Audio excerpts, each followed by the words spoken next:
नमस्कार मित्रांनो, सुख म्हणजे नक्की काय असतं शरीरामध्ये काय घडले आपण ते बघणार आहोत। नित्य विचारते डॉक्टरांना की पेशंटची तब्येत कशी आहे, तर डॉक्टर रक्तप्रवाह थांबला आहे पण मानसिक धक्का असू शकतो, स्कॅन केल्यावरच कळेल। स्कॅन रिपोर्ट आल्यानंतर ते सरांना सांगतात की अजून मेंदूला काही झालं नाही, बरं झालं। बऱ्याच वेळेस पेशंटला त्यांच्या आजूबाजूला असणारा व्यक्ती नको असतात, तेच झालं आहे। ओळखीचं कोणी जर असेल तर या ठिकाणी आपल्याला ठेवायला हवं। बाई माणूस त्यांच्यापाशी राहायला हवं, पुरुष चालणार नाही असं डॉक्टर बोलतात। 24 तास लक्ष ठेवता येईल असा व्यक्ती पाहिजे असं डॉक्टर सुचवतात। सर्व केल्यानंतर शालिनी लवकरच बरी होऊ शकते असं डॉक्टर बोलतात।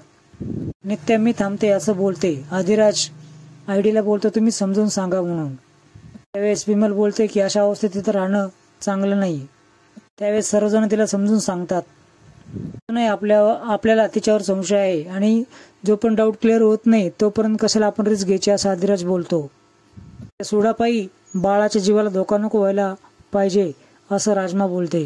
नाटक करत नाही, मरणाच्या भीतीपायी ती वेडी झाली आहे असं नित्या बोलते। झाल्यावरच आपल्याला कबूल जबाब घ्यावा लागेल, जबाब भेटूच तर आपण तिला संपून देऊ शकत नाही। किंवा आदिराज देखील बोलतो की आपण दुसऱ्या कोणाला तरी ते पाठवू। डॉक्टरांना देखील ती वेळीच आहे असं वाटतंय, म्हणूनच ते आपल्याला अपर्याय सुचवत आहेत। खूप हट्टी आहेस असं विमल बोलते। तुमचा आणि देवीचा आशीर्वाद तुम्हाला असणारच आहे, तुम्ही जा असं ती विमल बोलते। शालिनी, सोमा आणि ईशान जोरदार हसू लागतात आणि हे करण्यासाठी काय काय करावं लागलं मला हे मलाच माहिती। देवीचा चांगलपणा आता नित्यावर भारी पडणार असं शालिनी बोलते। नित्य अलगत माझ्या जाळ्यामध्ये अडकणार। तिथे नर्स येते आणि रिपोर्ट घेऊन येते। कसला रिपोर्ट हा असं शालिनी विचारल्यानंतर सोमा बोलतो रिपोर्ट मात्र तिचे आहेत पण नाव तुमचं आहे। नाव तुमचं असल्याशिवाय विश्वास बसला नसता। ती आभार मानते की तुझे रिपोर्ट्स माझ्या कामी आले आहेत, आता फोटोही काढ। त्या आणि आदिराज हॉस्पिटलच्या दिशेने चाललेले असतात। त्याला जाताना अस्वस्थ वाटू लागतं, ती खाली उतरते। त्याच्याच आदिराजला ती बोलते की मला अस्वस्थ चेहरा असा बघायचा नाही, मला तुझ्या प्रेमाची ताकद पाहिजे। मी काळजी घ्याल याच्यावर माझा विश्वास आहे असं आदिराज बोलतो।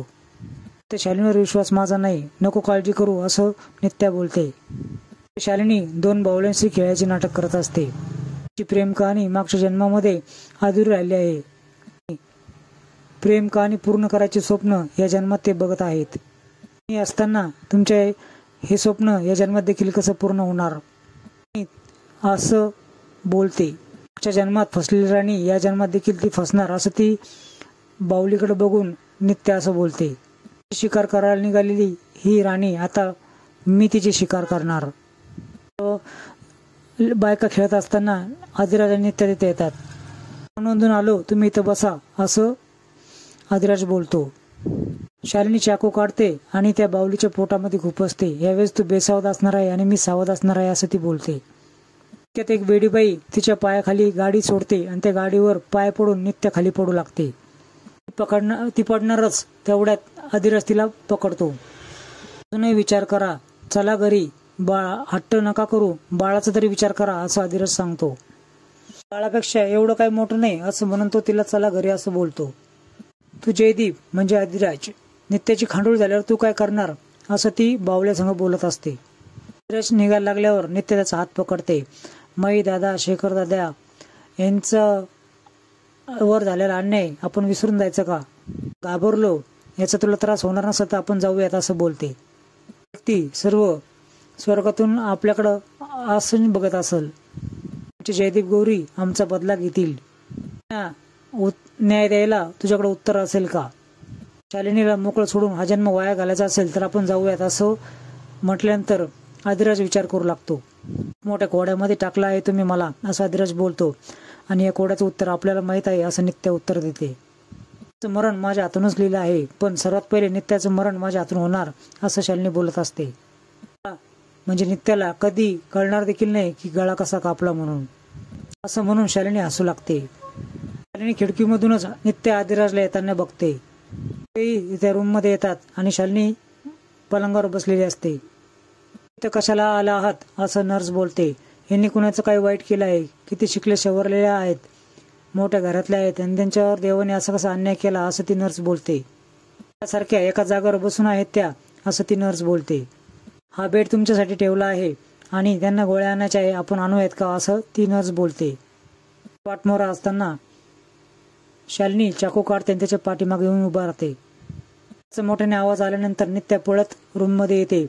त्याच वेळेस अद्रस सांगतो की मॅडम स्वतःचा जीव घ्यायचा प्रयत्न करत आहेत. नित्या डॉक्टरला बोलवते. इंजेक्शन द्यायला लागते.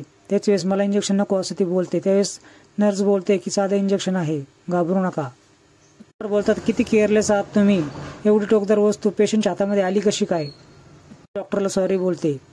लवकर उठणार नाही असं डॉक्टर अधिराजला सांगतात. त्याच वेळेस शालिनी हळूच डोळा उघडा करून बघते. मित्रांनो, पुढील भागामध्ये तुम्ही बघणार आहात की ईशाननी शालिनीला एक औषध दिलेलं असतं. तालीम औषध आहे, पाठीमागं पुरावा देखील सोडत नाही असं ईशान बोलतो. अधिराज देखील डबा घेऊन आलेला असतो. आयडीने तुम्हाला आणि नातवंडासाठी डबा दिला आहे असं बोलतो. तिच्या डब्यामध्ये औषध मिक्स करते. बाळासोबत आता नित्या देवाच्या घरी जाणार असं म्हणून ते औषध त्यात टाकते आणि झोपायचं नाटक करते. स्वतःसाठी ताट वाढून घेते. तर मित्रांनो, असेच नवीन अपडेट्स बघण्यासाठी चॅनल सबस्क्राईब करा.